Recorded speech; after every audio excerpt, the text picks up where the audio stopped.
Good morning students, કેમ છો બધા? મજામાં ને? ફરી પાછા એકવાર આપણે ઓનલાઈન ક્લાસીસમાં જોડાઈ છીએ, બરાબર છે? ધોરણ 9 ની અંદર અંગ્રેજીમાં 10મો પાઠ આપણે જોવાનો છે. ક્લાસમાં તો ચાલી ગયેલ છે, પણ ફરી પાછો એકવાર આપણે રિપીટ કરીશું. જોઈએ આપણે 10મો પાઠ. શું છે પાઠનું નામ? તો કે ઇકોલોજી ફોર પીસ. હવે ઇકોલોજી એટલે શું થશે? તો કે પર્યાવરણ. ફોર એટલે માટે અને પીસ એટલે શાંતિ. તો ઇકોલોજી ફોર પીસ એટલે કે શાંતિ માટેનું પર્યાવરણ. કે ભાઈ પર્યાવરણમાં શાંતિ જળવાય એના માટે આપણે કેવા પ્રયત્નો કરવા જોઈએ, આપણે કેવી રીતે વર્તન કરવું જોઈએ, એ બધું આપણે આ પાઠની અંદર જોવાનું છે, બરાબર? જોઈએ આપણે પેલો paragraph. The Vedas sign about oneness of man and nature. એટલે કે આપણા 4 વેદ, બરાબર છે? કયા 4 વેદ છે? ઋગ્વેદ, અથર્વવેદ, અજુર્વેદ અને સામવેદ, બરાબર છે? આ 4 વેદોમાં આપણને એક સંકેત મળે છે. શેના સંકેતો મળે છે? તો કે oneness of man and nature. કે ભાઈ જે કુદરત અને જે માણસ વચ્ચે જે એકતા હતી એ આપણને આ વેદોની અંદર જોવા મળે છે. The idea expressed in the ancient text have universal value. Ancient એટલે કે પ્રાચીન. શું થશે? પ્રાચીન. અને ટેક્સ્ટ એટલે કે લખાણ. તો આ વેદોની અંદર જે પ્રાચીન લખાણો છે એની વેલ્યુ, એની જે કિંમત કેવી છે? તો કે બ્રહ્માંડ સ્તરીય છે. યુનિવર્સલ એટલે શું થશે? બ્રહ્માંડ, બરાબર? કે જેની આપણે કિંમત લગાવી જ ના શકીએ, જેને આપણે માપી જ ના શકીએ એવડી છે. We have always tried for the preservation and prosperity of all the species, including mankind on this earth. હવે preservation and prosperity means, તો preservation એટલે કે રક્ષણ કરવું. શું થશે? રક્ષણ. અને prosperity એટલે કે સમૃદ્ધ. તો we have always tried for the preservation and prosperity of all the species. Spaces એટલે જગ્યાની પણ જાત, ઇન્ક્લુડિંગ મેનકાઇન્ડ ઓન ધીસ અર્થ. એટલે કે આ પૃથ્વી ઉપર જેટલી પણ જાતો છે, પછી કીડીની જાત હોય, કૂતરાની જાત હોય, ગાયની હોય, બરાબર છે? કે પછી માણસ હોય, આ બધાને પોતપોતાનું રક્ષણ કરવાનો અને સમૃદ્ધ થવાનો અધિકાર છે. તો આપણે એના માટે હંમેશા પ્રયત્નો કરવા જોઈએ. તો તમને બધાને આ પેરેગ્રાફ સમજાઈ ગયો, બરાબર છે? જોઈએ આપણે એનો પહેલો પ્રશ્ન. What do the Vedas talk about? કે ભાઈ વેદાસ એટલે કે વેદોની અંદર આપણને શું માહિતી મળે છે? વેદો શેની વાતો કરે છે? તો આપણે એ લખવાનું છે, the Vedas talk about oneness of man and nature. કે ભાઈ વેદો જે છે, આપણા પ્રાચીન વેદો, એ માણસ અને કુદરત વચ્ચેના એકત્વની વાત કરે છે. કે ભાઈ એમની વચ્ચે કેવી એકતા હતી, તેઓ એકબીજાનું કેટલું ધ્યાન રાખતા, બરાબર છે? What have V always tried? આપણે હંમેશા શેના પ્રયત્ન કરવા જોઈએ? તો આપણે બીજી જ લાઈનમાં જોવા મળે છે, આપણે એ જ લખવાનું છે, we have always tried for the preservation and prosperity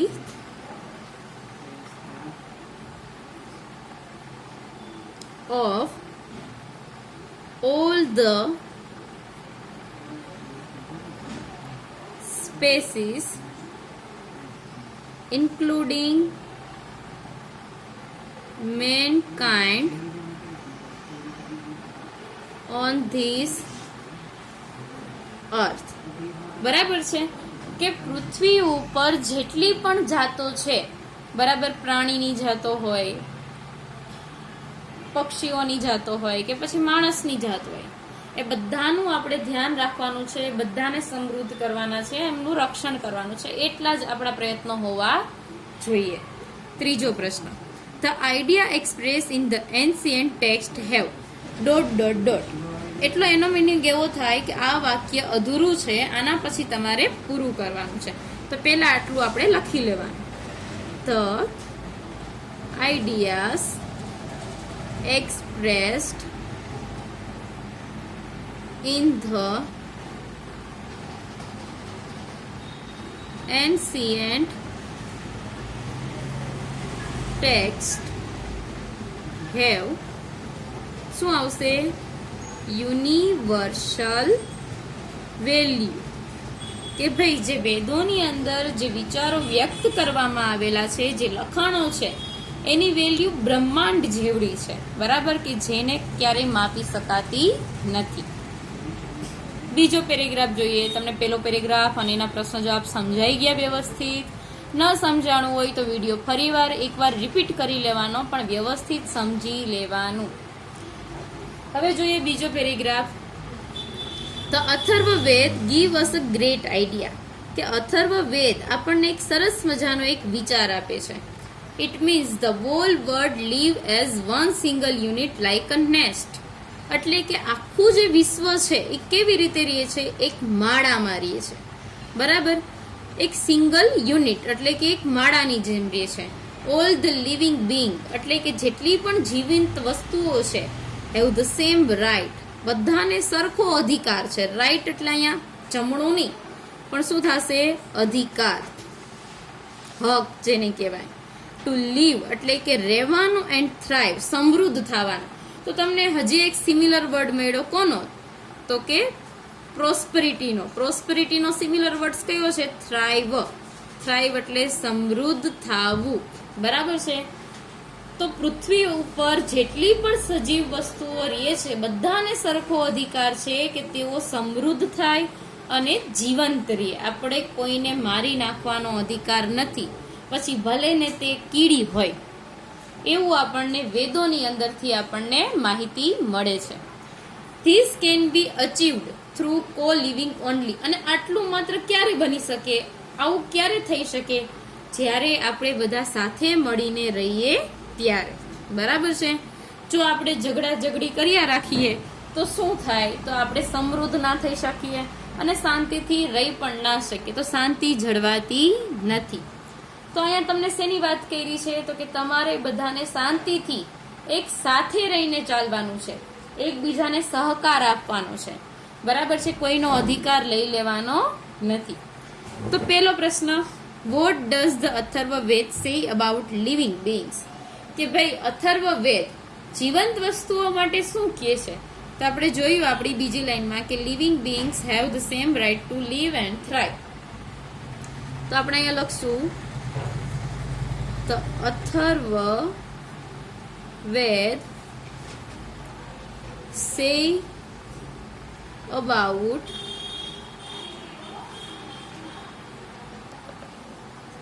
living beings have the same right to live and thrive. બરાબર છે. અથર્વવેદ શું કહે છે આપણને? કે જીવંત વસ્તુઓને સરખો જ અધિકાર છે સમૃદ્ધ થવાનો અને એને જીવવાનો. મનુષ્ય હોય કે પ્રાણી હોય કે પક્ષી હોય. How does the whole world live? કે ભાઈ આખું વિશ્વ કેવી રીતે રહે છે? તો આપણી પહેલી જ લાઈન છે, the whole world leaves as one single unit like a nest. તો આપણે અહીં લખશું the whole world lives as one single unit like a nest. એક માળાની જેમ રહે છે. How can we live as one single unit? કે ભાઈ આપણે એક સિંગલ યુનિટમાં કેવી રીતે રહી શકીએ?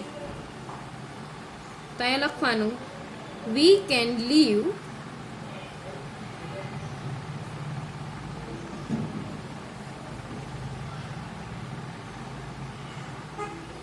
as one single unit